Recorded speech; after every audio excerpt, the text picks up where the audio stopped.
স্বপ্ন, সংগ্রাম আর সফলতার গল্প সব সময়ই আমাদের ভেতরে আলো জ্বালায়। অনেক প্রশ্ন অজানাই থেকে যায়, অনেক স্বপ্ন নিঃশব্দই হৃদয়ে জ্বর তুলে। কিন্তু সেই স্বপ্নের পথে যদি দৃঢ়ভাবে হাঁটা যায়, তখনই সাফল্য নিশ্চিত হয়। আজকের ভিডিওতে আমরা জানব সেই প্রেরণার দিকগুলো, যা আপনার জীবনকে করবে ইতিবাচক আর আত্মবিশ্বাসী।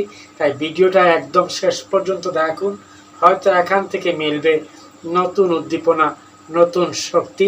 রেহান মোটিভেশনে আরও একবার সবাইকে স্বাগত। শুরু থেকে শেষ পর্যন্ত সাথে থেকে শুনতেই থাকুন, ভালো কিছু পেতে যাচ্ছেন। আজ কথা বলবো একটি গুরুত্বপূর্ণ বিষয়ে, কিভাবে টেকসই নান্দনিক জীবন গড়তে পারেন। জীবন শুধু টিকে থাকার নাম নয়। শুনি ধারাবাহিক আলোচনা। নাম্বার 1, সময়ের সঠিক ব্যবহার। সময় জীবনের প্রকৃত মূলধন।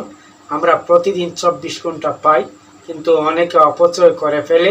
অথচ প্রতিদিন 1 ঘন্টা নিজের দক্ষতা বাড়াতে ব্যয় করলে 1 বছরে 365 ঘন্টা নতুন শেখা হয়, যা ভবিষ্যৎকে গড়ে তোলে।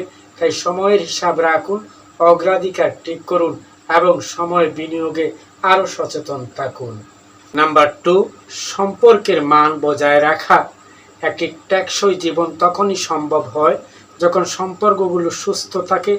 পরিবার, বন্ধু, সহকর্মী সবার সঙ্গে সত্য, আস্থা আর সহযোগিতার বন্ধন গড়ে তুলুন।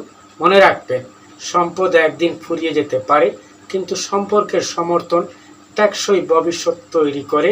নাম্বার 3, মানসিক ও নান্দনিক ভারসাম্য। নান্দনিক জীবন মানে শুধু সৌন্দর্য নয়, মানসিক শান্তি ও সৃজনশীলতা।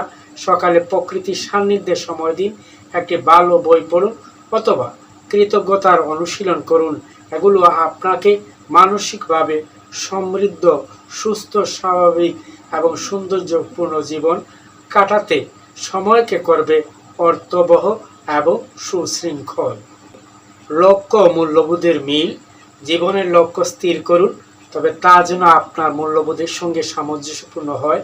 টেকসই জীবন মানে হলো এমন জীবনযাপন যা শুধু আজ নয়, আগামী প্রজন্মকে ইতিবাচকভাবে প্রভাবিত করে। বন্ধুরা, টেকসই নান্দনিক জীবন গড়তে হলে আপনাকে সময়কে সঠিকভাবে ব্যবহার করতে হবে, সম্পর্ককে সুন্দরভাবে লালন করতে হবে আর নিজের ভেতরে ভারসাম্য বজায় রাখতেই হবে।